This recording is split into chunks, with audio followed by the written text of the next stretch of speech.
All right, there's something that I like to say, this is in the later slide, but I'll say it now, is that when you first do your financials, virtually everyone goes into this exercise thinking, I got the best company ever, this is gonna be a cakewalk, this is gonna be so easy, so much fun. Then they do the numbers and they're like, it's not profitable.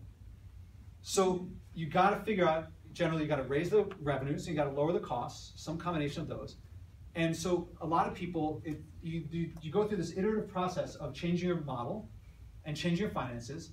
And I tell them, you remember in chemistry class in high school, you knew what the answer was supposed to be when you took the measurement, and it never came out right, so you put what it was supposed to be?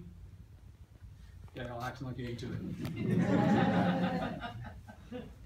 There you weren't supposed to do it. You never messed with the data. Here you put the numbers in. If they don't work out, you can change them. You're supposed to change them. If your revenues aren't high enough and you got to increase the revenues, increase the revenues. But if increasing the revenues means you got to hire a salesperson, you got to put in a new cost. The salesperson.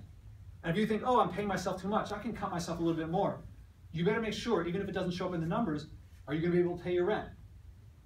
So you can change the numbers, and you should change the numbers. But if you do, you got to make sure that it all works out.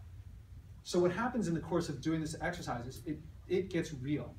Like people figure out, this is what I really have to do, and it goes from like, this is going to be a walk in the park to, I really got to devote myself to this thing. It really matters. It's not so simple, but the level of engagement shoots up.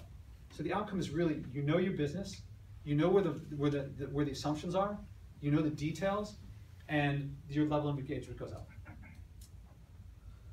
And when it comes time to talk to an investor, if you have to, or you have to show potential employees that you got something that really works, you have your first pass at the numbers. But really, the numbers you get here are not for presentation. Any other questions before going on?